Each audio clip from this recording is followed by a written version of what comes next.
a un père de l'Église, un théologien du VIe siècle, qui s'appelle Denis l'Aréopagite, ou le pseudo-Denis, et qui a dit une chose très belle sur les symbolismes de l'Écriture. Il dit ceci: plus l'Esprit Saint, dans l'Écriture, emploie des symboles grossiers, plus cela cache un mystère profond. Et cela est déjà vrai, surtout vrai, du mystère de l'Esprit Saint lui-même. Le symbolisme de la colombe, c'est un symbole extrêmement grossier, à côté de la personne divine qu'est l'Esprit Saint, qui est le mystère des mystères. C'est très étonnant d'ailleurs que pour l'Esprit Saint, il y a des symboles extrêmement grossiers. C'est le feu, c'est le vent, le souffle, et c'est la colombe. Alors, pourquoi cette affirmation? Ce sont les mystères les plus cachés, les plus profonds, qui nous sont révélés à travers des symbolismes plus grossiers.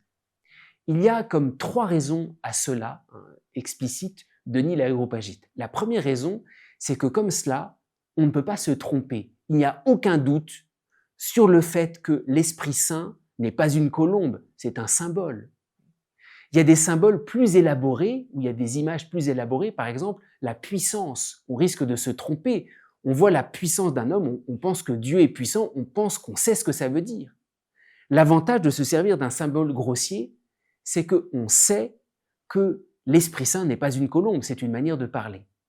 Deuxième raison, cela nous fait comprendre que ici-bas, on ne sait pas qui est Dieu.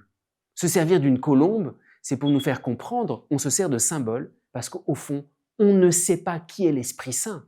C'est pour ça que se servir de symboles grossiers, c'est nous faire accepter qu'on ne peut que s'approcher de façon lointaine du mystère de Dieu, on ne peut pas savoir vraiment qui il est, on n'a que des symboles très extérieurs et lointains.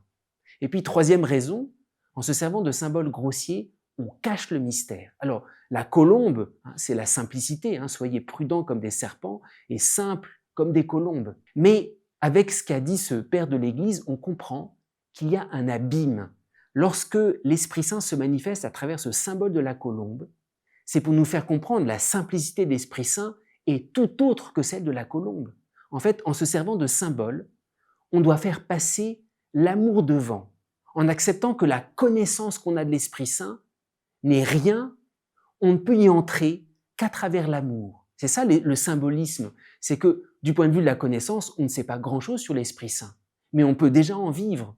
Dans l'amour, on peut dépasser la pauvreté de la connaissance qu'on a de l'Esprit Saint. Et c'est ça le symbole de la colombe. À travers ce symbole grossier, la paix, la simplicité, on est appelé dans l'amour à nous laisser saisir par l'Esprit Saint lui-même, qui va nous faire entrer dans la signification de ce symbole. Alors, comme pour tous les symboles de l'Esprit Saint, il s'agit de mettre de côté, j'allais dire, notre connaissance humaine qui ne va pas très loin, pour se laisser embraser par le feu, par le souffle de l'Esprit Saint, par sa simplicité, dont on ne peut s'approcher qu'en en vivant, qu'en se laissant saisir, qu'en se laissant prendre par l'Esprit Saint lui-même.